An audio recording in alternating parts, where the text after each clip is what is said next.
G'day and welcome to Wine Week. I'm Danny. And I'm Brad. And this week I'm going to kick off with a sparkling. Now it is that time in the Southern Hemisphere, and specifically Melbourne where we are, where the ponies start riding around. The ladies put on their funny hats and the guys get dressed up in bad suits, and everybody heads out and has far too much rotten champagne. Now, let's look at something that isn't a rotten champagne, something that if you're going to go to the races, you're going to have a party for the races, that'll really set you up nicely, and this is the Dirt's Marlborough Brut. Now, Dirt's are a champagne producer, French, true, and in New Zealand, Montana produce the grapes for them. It's a bit of a marriage between the two, and they produce some really, really impressive wines. The Brut, is around about $25 a bottle. You'll see it all over the place.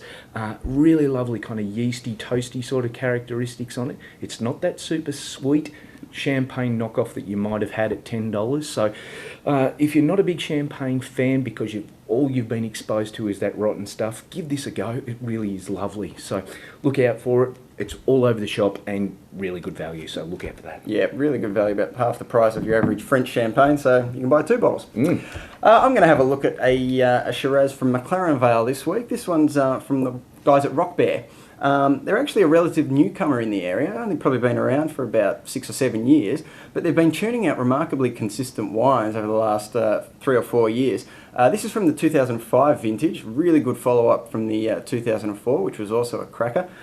Really intense, rich flavours here, as you would expect in most McLaren Vale Shiraz. But where this one differs a little bit is that it's actually got quite a bit of elegance there as well. It's not one of those ones that just sort of whacks you over the head with a lot of alcohol and a lot of big oak and fruit flavours and sort of you wonder where it's going. It's nicely integrated, really good length, and the best thing about it is the price. Comes in at under $20 most retailers. We picked this up for about $18, $19, so really good value. So it's the Rock Bear Shiraz. Get on and have a look. Yeah. Look, we're going to look at another South Australian Shiraz to finish things off this week. This being the Tim Adams Aberfeldy. Now, the Rock Bear is really good value at under $20. The Tim Adams Aberfeldy, it is a step up in price. You might see it as high as about $50 to $55 in some bottle shops. You can pick up online quite easily from Tim Adams themselves at around about the $40 mark through their cellar door, and at $40 it's really good buying. This is a very impressive wine that will handle the long haul. You could lay this down for 18 to 20 years and not worry about it too much at all, other than worrying about how many of them you're going to drink in the intervening years, of course, because this is beautiful.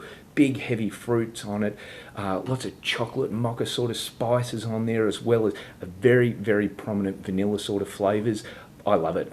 This is a 2005. It's drinking well now, but if you're going to buy them, buy a few of them, lay them down and try and avoid them for a while so that you know that you've got something really impressive in the future. So that's the Tim Adams Aberfeldy, possibly best known for their Rieslings at the moment, but no reason to move away from their reds. Yeah, another example of some great Shiraz out of the Clare Valley. Yeah, it certainly is. So look, thanks for joining us on Wine Week. We hope you're back a winner, and we'll see you next week. Good luck.